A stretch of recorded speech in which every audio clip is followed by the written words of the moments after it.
Fala aí, galera. Boa noite. Mais uma semana, graças a Deus. Mais uma semana de projeto, mais uma semana de vida, mais uma semana que nós estamos aqui juntos por esse projeto incrível. Castidade eu escolho, eu digo sim. Eu sou o Thiago Finger, como vocês já conhecem. Estou aqui, ô louco, deixei fechado aqui, ó. Tá vendo só? Sou o Thiago Finger, como vocês já conhecem. Sou fundador desse projeto que já está há 9 anos aí no ar. Ano que vem fazemos 10 anos e ainda não pensei em algum tipo de festa para nós comemorarmos no ano que vem. Mas agora já me passou a cabeça, então já vou começar a planejar. E você também pode mandar a sua sugestão do que nós podemos fazer no ano que vem para comemorar 10 anos. 10 anos de muitas histórias, de muitas pessoas que passaram por aqui, que eu só tenho a agradecer a Deus, de gente que passou pela administração, gente que nós vivemos fases e épocas e ciclos nesse projeto, gente que veio com muita bagagem, que enriqueceu demais, gente que ajudou a fundar, a começar tudo isso. Depois essas pessoas saíram, outras entraram e também ajudaram a movimentar tudo isso. Nessa época tão turbulenta que eu vivia, viajando para todo lado, ainda não existia, gente. Não existia esse smartphone que existe hoje, que a bateria dura 3, 4 dias. A gente fazia com o que tinha e era uma dificuldade imensa, mas a gente não deixava de fazer. E essa rede de administração que se formou e depois, com o passar dos anos, as coisas foram mudando. Eu também fui mudando, minha opinião foi sendo moldada, foi sendo formada e muitas coisas aconteceram até hoje. Nós estamos com 9 anos de projeto. O projeto nunca deixou de existir, nunca parou, mas ele tem a sua história, né? Como você tem a sua história, eu tenho a minha, o projeto também tem a dele. Então teve épocas que eu quis deixar, eu quis parar com a página, não por causa que eu queria parar de ser católico, nada disso. É só por questão de excesso mesmo. Eu já fazia muita coisa, já estava fazendo muita coisa ao mesmo tempo, e mais o projeto, então para mim sempre foi bastante coisa, mas aí a equipe não deixou. Depois eu queria fechar tudo, não deixaram. Eu queria eu queria fechar os grupos de WhatsApp, não deixaram. Aí depois de um tempo aconteceram algumas coisas, eu falei, agora eu vou fechar, agora é a oportunidade, vou parar, porque também o conhecimento, o consentimento das leis foi mudando em relação à internet, ao uso de dados, a maneira como as coisas vão acontecendo. Hoje, para vocês terem uma ideia, um administrador do grupo de WhatsApp, ele é responsável pelo que acontece no grupo. Então, se acontecer qualquer briga, qualquer discussão ou qualquer problema dentro do grupo, de qualquer natureza, não vou aqui dar exemplo porque eu não quero fazer esse tipo de coisa. Mas qualquer coisa que aconteça, o administrador é o responsável. Então vocês imaginem ter que responder um processo aí, alguma coisa, por causa de um grupo de WhatsApp. Então, infelizmente, né, eu fechei. Agora temos o grupo em espanhol com nossos amigos de Latinoamérica, todos nossos amigos aí. Um abraço a todos. Gracias por seguirnos e compartilhar nosso contenido. Eu me esforço bastante para falar espanhol. Eu gosto muito da língua espanhola, gosto muito de falar outras línguas, agora aprendi a gostar mais do inglês. Eu sempre fui muito fã de espanhol e a passar do tempo, depois de 2016 que fui para a jornada também, aprendi a gostar do inglês e agora já estou podendo conversar em inglês, ainda não profundamente, mas consigo conversar em inglês, pelo menos evangelizar em inglês eu consigo. Não vai ser uma coisa assim tão bem feita, mas estamos aí. E também tô estudando, tô aprendendo um pouquinho de italiano. Estou imparando a falar italiano. E com o passar do tempo a gente vai se especializando. Graças a Deus, eu falava isso há 2 semanas atrás aqui, né? Deus, ele respeita o nosso tempo, ele respeita o nosso momento. Então, a partir do momento em que eu estou caminhando, aos poucos eu vou aprendendo, vou tendo experiências, então, e vou amadurecendo também. E no começo do projeto tinha uma concepção, hoje já tenho outra visão, mas o evangelho continua o mesmo. Quem mudou fui eu. Quem mudou foi a minha ideia, tá vendo? Cortei para a câmera errada. Quem mudou foi a minha ideia, foi a minha cabeça, foi o meu jeito de ver a igreja. Porque no começo, é aquilo que eu falei já, né? A gente às vezes quer fazer a igreja, olha, tô sem a outra câmera, tá vendo? Como que eu começo a gravar sem câmera? É uma coisa de outro mundo. Mas assim, e agora não tem como arrumar, né? Porque eu tô aqui. Mas a gente começa a fazer a igreja, a gente começa a fazer a nossa nós temos sempre uma porta de entrada, seja pelos nossos pais, seja pelo grupo de oração carismático, seja por um freio, um irmão, um padre, alguém tem que nos incluir na igreja, né? Nós sempre temos um convite. É raro, também acontece, mas uma pessoa que chegue do nada numa paróquia, mesmo assim, essa pessoa ela está se inserindo em algo que já existe, né? A evangelização sempre parte de algo que já existe, de uma estrutura já formada. Mas essa é a porta de entrada.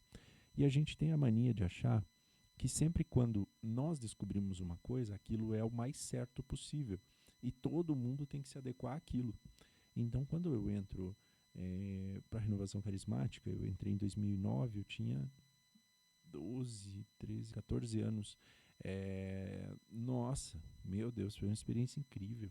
Só tenho a agradecer a Deus por tudo isso, por todas as pessoas que eu conheci na renovação, por tudo que eu vivi, por todos os grupos de oração, pelos grupos de jovens, pelas experiências, pelas amizades, pelos conselhos, até pelas vezes em que me chamaram a atenção ou que disseram que talvez eu não ia tão longe assim, ou que eu não ia, que isso era fogo de palha, como uma vez disseram para mim. Eu só tenho a agradecer, porque Deus, de todo limão, ele faz uma limonada, né? E quando me disseram assim, ah não, isso aí é fogo de palha, você não vai ser pregador, você não vai muito longe. E foi uma pessoa só que disse, por favor, tá? Não vamos julgar os irmãos, porque de um grupo inteiro foi só uma pessoa que disse isso. Mas quando ela disse isso para mim, pegou muito, porque na época eu tinha muita vontade de ser um pregador, de viajar o mundo inteiro, de falar de Deus. E aquilo me motivou a dizer para mim mesmo todos os dias, não é fogo de palha, não é fogo de palha. Eu não estou vivendo só uma experiência de verão, isso aqui vai durar muitos anos, eu vou conservar. Então essas pessoas também me ajudaram. Mas falando das coisas boas, né, dos retiros, dos momentos de adoração ao Santíssimo, foi ali que eu aprendi a amar o Santíssimo, a Eucaristia, o incenso. Quando eu via, né, no retiro o padre incensando o ostensório e aquela fumaça subindo, aquele momento tão profundo de oração sincera.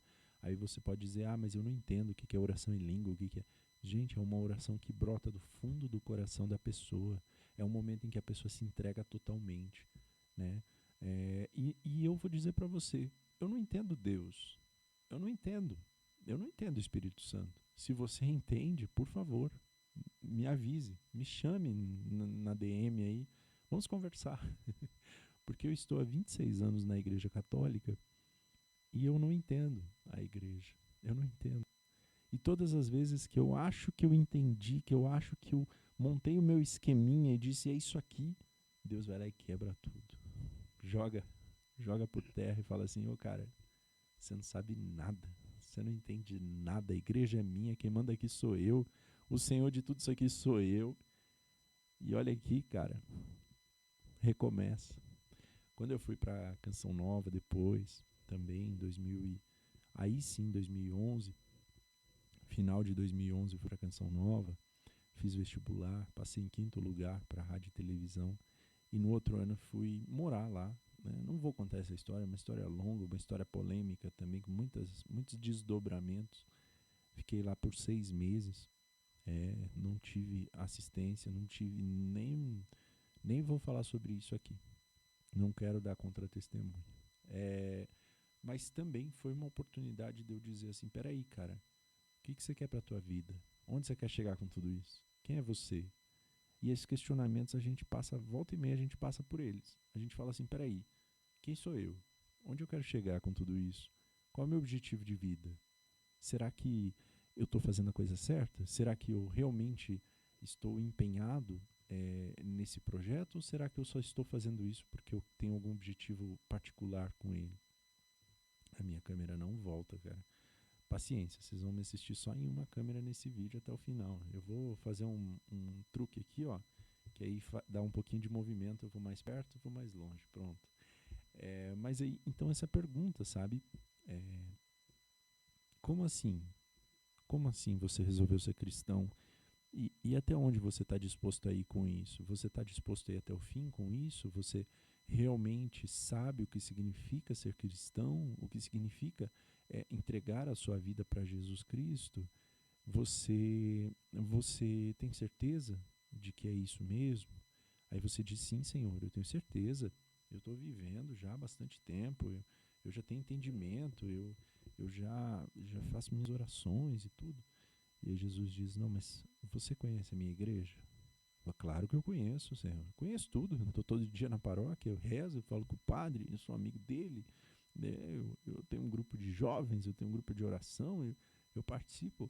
Pode dizer até eu sou servo do grupo de oração, né? Aí Jesus falou, peraí, mas essa não é a minha igreja. Essa é parte da igreja. Vou te mostrar a igreja. E aí eu fiquei 15 dias numa clausura beneditina, foram 14 na verdade, que eu fui embora um dia antes. Depois eu viajei esse país inteiro, eu viajei o mundo, fui para outros países e tudo. Eu entrei numa igreja na Alemanha, no meio da missa, eu estava passeando, na verdade, eu fui dar uma volta em Munique. E aí no meio dessa caminhada ali que eu estava, gente, foi uma coisa de doido, porque pessoas de outras religiões, né, vestidas, caracterizadas das suas religiões, e eu andando com um crucifixo desse tamanho no meio do peito aqui, com uma cruz, a camiseta que eu usava no grupo de jovem, uma cruz gigante. Eu falei, Jesus, tô aqui para dar testemunho, no centro de Munique. E andando por lá, aí entrei assim, era uma igreja, uma porta linda, e estava acontecendo uma missa, tinha acabado de começar. Falei, ai Jesus, louvado seja Deus, vou participar.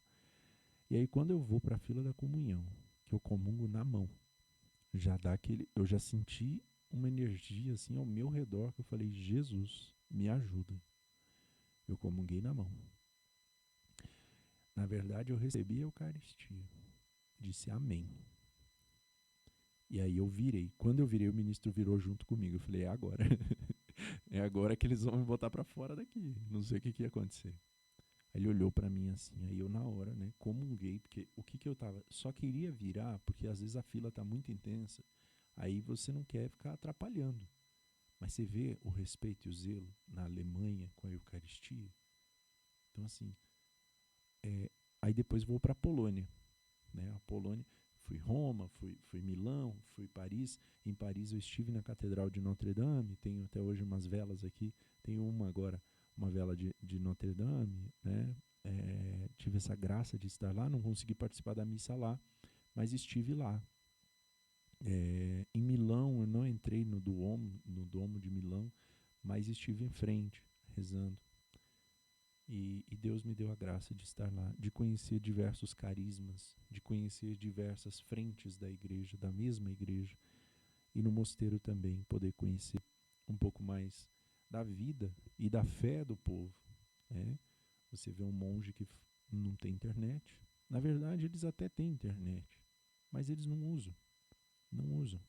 Usa para loja, usa para maquininha de cartão que precisa, né? Porque eles têm que sobreviver, eles vendem ali coisas, nossa, uma qualidade assim, gente. Se você quer um vinho de qualidade, compre no mosteiro. Se você quer incenso de qualidade, compre no mosteiro. Tudo que eles fazem tem uma qualidade, tem um selo que é deles, né? E aí, mas aí você vê jovens que estavam lá na clausura total, fechados mesmo, em oração 7 vezes por dia. Primeira oração às 4 horas da manhã, depois às 6 horas tem a missa, depois às 8 horas reza de novo, às 11 da manhã reza. Almoçou, vai fazer a sexta, que daí é o descanso, né? Logo depois tem oração de novo. Mais à tarde, outra oração. Aí terminou o dia. Aí vamos para as completas, que era no final, já no começo da noite, 7h30 da noite. Terminou as completas, bate o sino, todo mundo para sua cela, que o quarto no mosteiro a gente chama de cela. Todo mundo para sua cela, tranca a porta, né? Durma. Você precisa descansar. porque logo mais vai bater o sino de novo, você vai levantar e vai rezar. Então, assim, gente, essa experiência de você pregar o evangelho, de você viver a sua fé, de você acreditar na igreja, a gente vê a porta de entrada da igreja muitas vezes, e a gente sabe que as pessoas que estão começando agora a sua caminhada, elas têm uma visão sobre a fé. Eu também tive a minha visão primeira sobre a fé. E nessa primeira visão, eu fundei o projeto. Comecei o projeto. Eu fui orientado por um padre. Não foi uma coisa que eu tirei da minha cabeça. Ele falou, olha, veja menino, as coisas tendem a ficar digitais. Forme um projeto na internet para pregar o evangelho, que você vai crescer muito. E eu até na época titubeei, mas depois eu tive a confirmação particular. Foi uma experiência mística que eu tive, onde eu fundei o projeto. Então nós vemos o quê? Nós vemos que existe a porta de entrada, que Deus respeita os nossos limites, respeita o nosso tempo, que Deus nos conhece profundamente e nos ama e que Ele nos encaminha. Então Ele vê que a gente começou, Ele vê que a gente tem um caminho a seguir, Ele sabe, Ele torce por nós para que a gente escolha as coisas certas, para que a gente seja fiel, para que a gente seja perseverante, para que a gente continue naquele caminho. Mas a escolha é nossa, sempre. E às vezes a gente faz toda uma curva, Ele respeita. Tudo bem, vá, faça a curva, mas eu estou te esperando lá na frente. E Deus está lá. Então, quando a gente vê esse tipo de caminhada, de motivação, a gente vê isso, a gente vê também o contexto do projeto Castidade. Quando eu fundei, tinha uma cabeça, uma mentalidade. E eu via que Deus não fazia muita questão com vocês pregando o evangelho. Inclusive o padre me orientou, ele falou, calma, São Paulo, Saulo, quando caiu do cavalo, se transformou em Paulo. Mas aí ele levou 14 anos para começar a pregar. Não acho que é agora não, Deus só está te chamando agora. Aí você persevera e depois ele vai encaminhar. Eu falei, não, Deus quer agora, Deus quer já. Mas realmente o tempo de Deus é dele, não é nosso. Muito bem. Dentro disso também entra a nossa humanidade. Porque aí o padre Fábio de Mello, que é tão, eu acho assim, tem gente que parece que virou católico só para azucrinar a vida dos outros, né? Só para deixar a pessoa mais mal, pior, para fazer o mal mesmo. Parece que a pessoa virou católica para destruir, para acabar com qualquer esperança que o outro tenha. Então o padre Fábio de Mello, ele fala bastante, né? E ele fala, nossa, me perdi total a minha linha de raciocínio. Mas assim, sim, do respeito aos limites, do respeito ao tempo de Deus e da nossa humanidade. Então, assim, muitas vezes nós vamos errar, muitas vezes nós vamos nos decepcionar. E talvez você fale, nossa, mas eu nunca errei. E agora você está enxergando que você também erra e que talvez você não tenha reconhecido os seus erros. Porque às vezes Deus espera tão mais de você. Às vezes você acha que pelo fato de você conhecer a doutrina, e eu vejo hoje muitos jovens, isso me deixa triste, julgam a roupa que a gente veste, julgam o jeito que a gente fala, julgam o movimento que a gente anda dentro da igreja. Ah, não, mas você desse movimento aí tá fora. Só o que vale é isso aqui. Se você não fizer isso aqui, você não é nem católico. E esses jovens você fala assim, irmão, pega aqui esse celular aqui, ó, posta pra mim no Instagram 30 dias seguidos que eu preciso de conteúdo. Eu não sei mexer em Instagram. Eu não sei mexer em Facebook. Eu não sei mexer em WhatsApp. Aí você fala de João Paulo II, a pessoa fica maluca. Teve um comentário num vídeo aqui, eu botei a imagem de São João Paulo II no fundo. O comentário embaixo, e vocês colocam João Paulo II como santo. E eu tenho que me controlar muito para não responder. Porque Jesus sabe, quando ele chama uma pessoa, ele sabe para que aquela pessoa serve. Qual é o lugar que aquela pessoa se coloca? Em qual momento da história aquela pessoa se consolida? Jesus sabe quando ele chama. Mas nós queremos dizer o que que é Deus, quem é Deus e o que que ele tem que fazer. Nós queremos ser Deus de Deus. E não é do creio niceno-constantinopolitano, não. Deus de Deus, luz da luz. Não. É você querer ser Deus de Deus. Você quer ser Deus. Você quer ser mais que Deus. É você que quer dizer o que é a igreja e o que não é.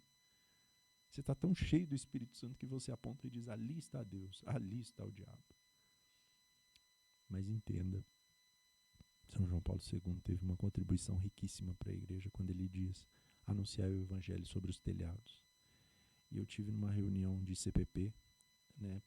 CPP é o Conselho Pastoral Paroquial, Conselho, alguma coisa assim, que é a coordenação, coordenação pastoral.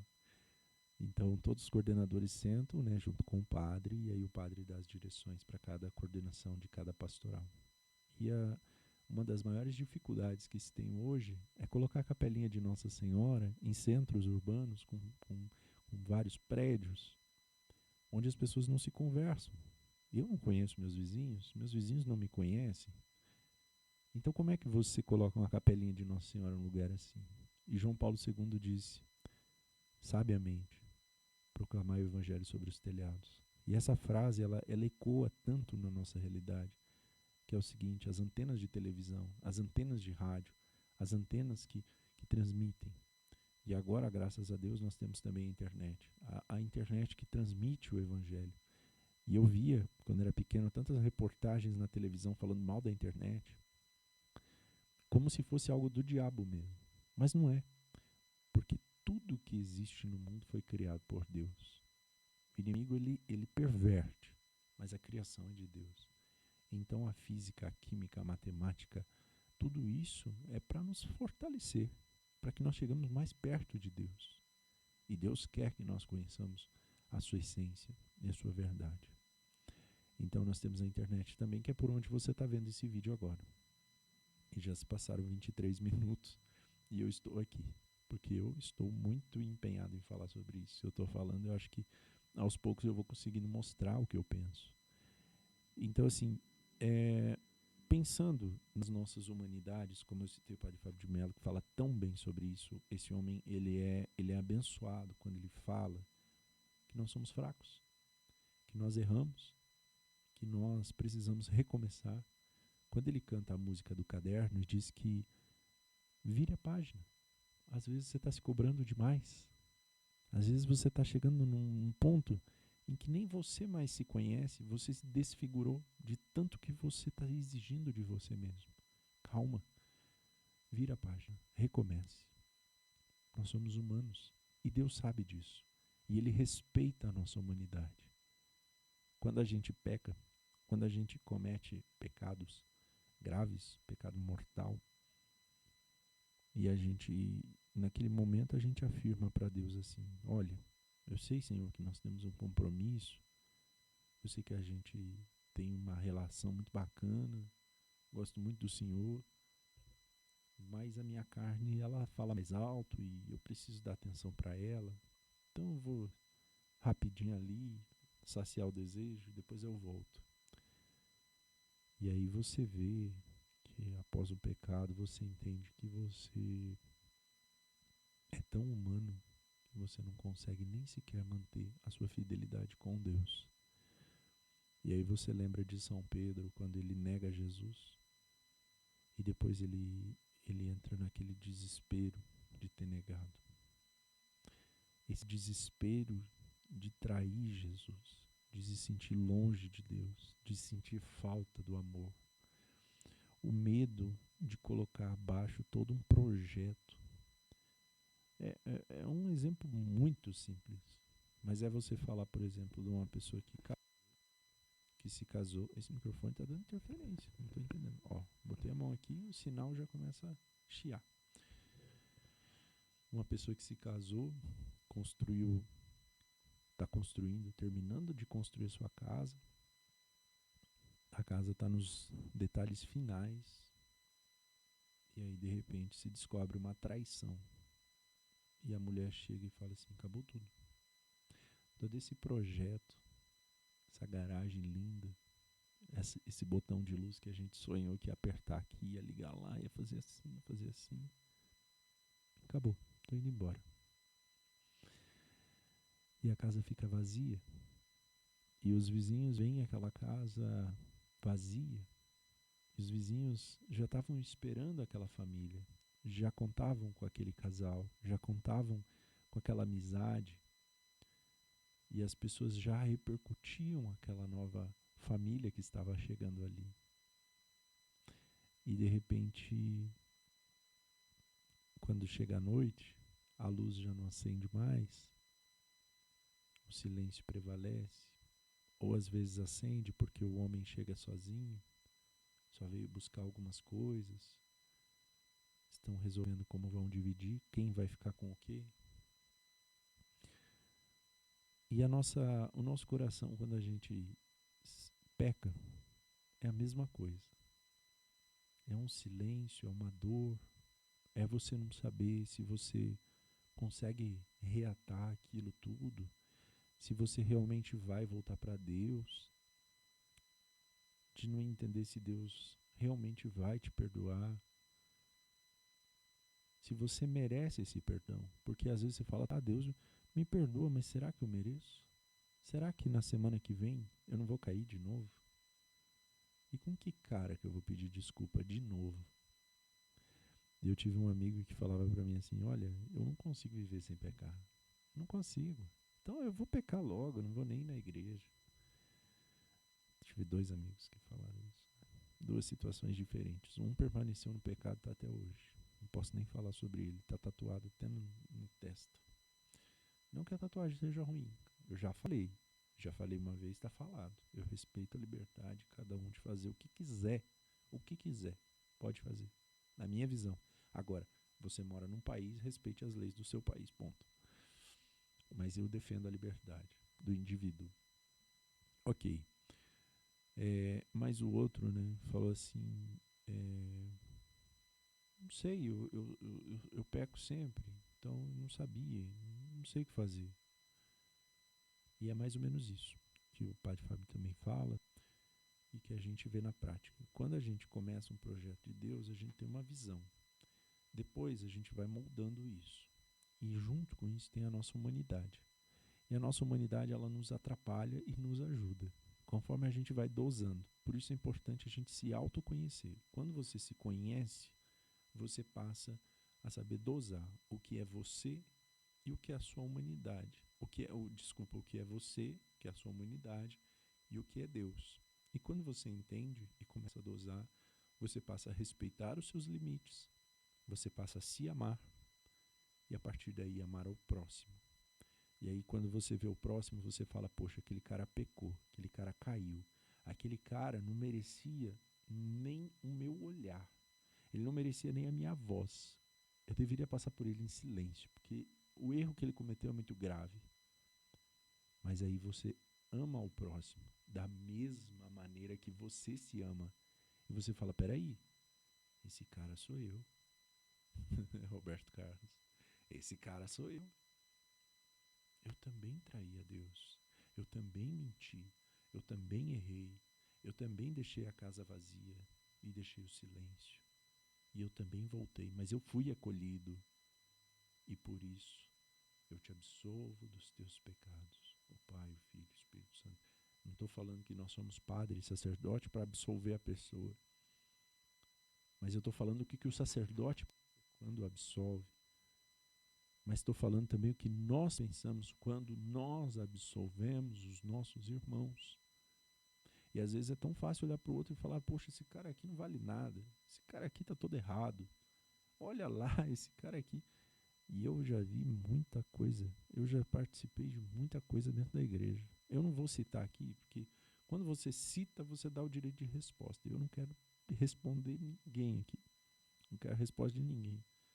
Mas eu já vi desde tambor e batucada, eu já vi gente batendo palma a missa inteira até o fim, sem nem saber o que estava acontecendo na missa. Eu já vi, por exemplo, de eu sentar no banco mais da frente e o fato de eu me levantar, porque eu ia pegar uma água, por exemplo, e levantar a assembleia inteira. Pode acontecer. Porque as pessoas às vezes não sabem o que significa aquele momento da missa.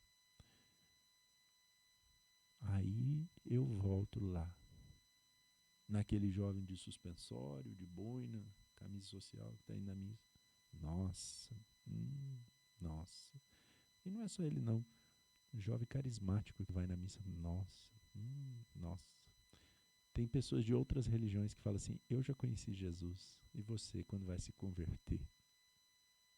A partir do momento em que nós nos damos o direito de querer ser Deus, e a gente quer ensinar os outros a como viver e como falar de Deus e como fazer as coisas, aí a gente perdeu a razão. Então, fica aqui essa reflexão, esse pensamento, essa discussão, contextualizando tudo que nós estamos vivendo e falando para vocês, não desista de ser santo. Não importa a sua realidade, o contexto que você está vivendo. Não importa o que você está passando. Não desista da santidade, não desista do amor. Não desista de amar. A dor um dia ela vai passar. E hoje eu peguei o Padre Fábio de Mello aqui para falar, porque ele é um homem que transformou a minha vida, que me ajudou muito quando eu precisei. Então, quem somos nós para dizer quem é Deus ou o que Deus tem que fazer? Se Deus chamou o homem Fábio e transformou em Padre Fábio e está curando tantas almas, nós temos só que rezar, só rezar, por ele e por todos. Padre Zezinho, temos que rezar por ele e por todos os padres. Aqueles que estão mais expostos na mídia, que estão dando mais a cara, que estão sofrendo mais, publicamente, e aqueles que estão no interior da sua cela, dentro do mosteiro, rezando por você e por mim, por nossas vocações. Que Deus tenha misericórdia de nós, que Ele perdoe os nossos pecados e que Ele nos conduza à vida eterna. Porque nós não temos salvação. A nossa salvação está em Cristo e na sua misericórdia. E ai de nós se não formos misericordiosos com os outros. Nós não precisamos banalizar a misericórdia. Não precisamos sair por aí prometendo para as pessoas que todo mundo vai estar salvo e todo mundo vai estar no céu. Não precisamos. E nem precisamos e nem devemos dizer que independente de todos os pecados que a pessoa cometer, ela vai estar no céu. Não precisamos falar isso escancaradamente. Mas nós precisamos, nós temos o dever de guardar isso no nosso coração. E quando alguém chegar pedindo misericórdia, e às vezes a pessoa não tem coragem de pedir, vocês já viram, e eu estou estourando o tempo e eu não estou nem aí, porque assim, se eu formei um projeto para falar, eu vou falar e acabou. Mas eu preciso terminar, mas tudo bem. Vocês já viram quando um morador de rua entra na igreja? Teve um dia que eu estava servindo o altar. Eu estava com um turíbulo em cima do altar. E o morador de rua entrou. Foi até a frente do altar, se ajoelhou, colocou a cabeça no chão, se prostrou. Levantou as duas mãos para os céus durante a missa. Fez a sua oração em silêncio, não falou nada. De novo se prostrou, levantou com suas sacolas e tudo e saiu. Quando eu penso nisso, eu penso quantas vezes eu já fui morador de rua, quantas vezes eu já senti vergonha de entrar na igreja, quantas vezes eu fiquei com medo de não ser digno de estar ali. E ainda tenho muito medo, porque eu não sou digno. E se você disser para mim que você é digno, eu juro, não posso jurar, eu boto um detetive para te seguir 24 horas por dia e nós vamos tirar essa prova. E ai de quem se diz digno de estar no altar. Ai de quem se dizer digno. Ai de quem dizer. Nós não somos dignos, mas Deus nos torna dignos diante da sua misericórdia. E é por isso que nós temos que ser misericordiosos. Se a gente não amar, então a gente não entendeu nada. Podemos parar tudo. Podemos parar, fechar a igreja e ir embora. Porque aí se é para fazer o mundo pior, fazer um mundo igual ao mundo lá fora que já existe, Lá fora não existe misericórdia. Você errou, você paga. E você paga caro. Então, se nós temos a oportunidade de acolher, saibamos que às vezes a pessoa não tem coragem de falar, ela tem vergonha de falar. Mas ela precisa de um abraço. Ela precisa de um alento. E se você pode fazer isso, faça. É a maior obra de caridade que você pode fazer na sua vida. É mostrar Jesus, mostrar o amor para aqueles que estão tão carentes.